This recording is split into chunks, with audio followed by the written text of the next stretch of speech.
तो जैसा कि आशंका थी, दुर्भाग्य से ठीक हुआ भी वैसा ही। अमेरिकी राष्ट्रपति डोनाल्ड ट्रंप के टैरिफ बढ़ाने और चीन के पलटवार के बाद अमेरिकी शेयर बाजार में शुक्रवार को भारी गिरावट आई थी और अब इसका असर सोमवार को भारत और दुनिया भर के शेयर बाजारों पर भी देखने को मिला। एशियाई शेयर बाजार बुरी तरह गिर गए। तो क्यों गिर रहा है शेयर बाजार? कब तक जारी रह सकता है? क्या असर पड़ेगा इसका? क्या अमेरिका की रणनीति का कोई तोड़ है? और क्या मंदी आने वाली है या मंदी आ गई है या मंदी आने को रोका जा सकता है? तो घरेलू शेयर बाजार में हफ्ते के पहले दिन भारी गिरावट देखने को मिली। लगभग सभी सेक्टर में गिरावट देखने को मिली। निफ्टी मेटल 8%, निफ्टी आईटी 7% से ज्यादा गिर गए। निफ्टी ऑटो, रियल्टी और ऑयल एंड गैस में भी 5% से ज्यादा की गिरावट आई। छोटे और मझौले आकार की कंपनियों के शेयरों में भी भारी गिरावट हुई। स्मॉल कैप इंडेक्स 10% और मिड कैप इंडेक्स 7.3% गिर गए। दूसरी तरफ एशियाई बाजारों में भी भारी गिरावट देखने को मिली। हांगकांग के हैंग सेंग में 2008 के वित्तीय संकट के बाद एक दिन में सबसे बड़ी गिरावट आई है। चीन, जापान, ऑस्ट्रेलिया और दक्षिण कोरिया में भी गिरावट आई है। आइए 5 पॉइंट से समझते हैं कि आखिर इस गिरावट की वजह क्या है, शेयर बाजारों में बिकवाली क्यों हो रही है। पहला, ग्लोबल मार्केट का असर।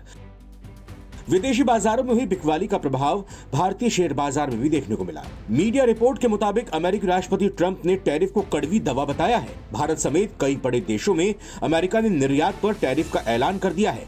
यानी दुनिया भर से जो सामान अमेरिका में आ रहा है उस पर और भी ज्यादा टैक्स लगेगा, जिससे वो सामान महंगा हो जाएगा और उसकी बिक्री पर फिर सीधा असर पड़ेगा। अमेरिकी टैरिफ से पूरी दुनिया की अर्थव्यवस्था डगमगा उठी है। सभी निवेशक सुरक्षित निवेश की ओर बढ़ रहे हैं। मतलब अब शेयर बाजार से पैसा निकालकर किसी दूसरे विकल्प की तलाश कर रहे हैं। टैरिफ का अभी और दिखेगा असर। दूसरा पॉइंट, मीडिया रिपोर्ट की माने तो शेयर बाजार में अभी पूरी तरह से टैरिफ का असर देखने को मिला है। ट्रंप ने भारत समेत 180 से ज्यादा देशों में टैरिफ का ऐलान कर दिया है। वहीं यह भी कहा जा रहा है कि भारत की अर्थव्यवस्था में टैरिफ का इनडायरेक्ट असर हो सकता है। इसके साथ ही अमेरिकी अर्थव्यवस्था में भी इससे मंदी आ सकती है। तीसरा पॉइंट, क्वार्टर 4 का रिजल्ट भी बना कारण। डगमगाई ग्लोबल अर्थव्यवस्था के बीच इस हफ्ते चौथी तिमाही के परिणाम जारी हो सकते हैं। इस परिणाम से पहले ही निवेशक विश्व अर्थव्यवस्था की स्थिति को देख घबरा उठे हैं। शेयर बाजार में बिकवाली का यह भी एक कारण हो सकता है। चौथा पॉइंट, विदेशी निवेशकों ने मचाया हड़कंप। जी हां, मीडिया रिपोर्ट के मुताबिक मार्च के महीने में विदेशी निवेशक यानी विदेशी पोर्टफोलियो निवेशकों ने भारतीय शेयर बाजारों में जमकर खरीदारी की थी, लेकिन अप्रैल में उन्होंने फिर से बिकवाली शुरू कर दी। इस बीच घरेलू और विदेशी निवेशक सुरक्षित निवेश की तरफ अपना रुझान कर रहे हैं, जिससे ग्लोबल और घरेलू बाजारों में सोने की कीमत आसमान छू रही है। पांचवा पॉइंट, आरबीआई की मीटिंग से क्या राहत मिलेगी।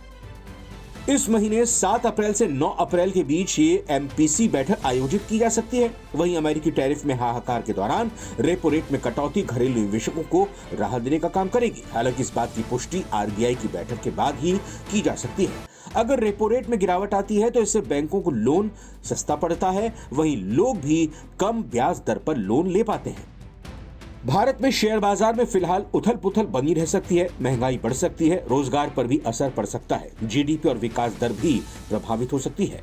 वैसे महंगाई से ज्यादा लोगों को मंदी का डर सता रहा है। बाजार में जानकारों की माने तो अब लोगों को महंगाई से ज्यादा मंदी का डर है। अमेरिका में मार्च महीने के लिए उपभोक्ता मूल्य सूचकांक यानी सीपीआई के आंकड़े आने वाले हैं। अनुमान है कि इसमें 0.3% की बढ़ोतरी होगी, लेकिन लोगों को डर है कि टैक्स की वजह से खाने पीने की चीजों से लेकर कारों तक हर चीज महंगी हो जाएगी। कंपनियों को भी डर है कि उनकी कमाई कम हो जाएगी। आपको क्या लगता है? कमेंट करके अपनी राय जरूर रखिएगा। नवभारत टाइम्स की रिपोर्ट।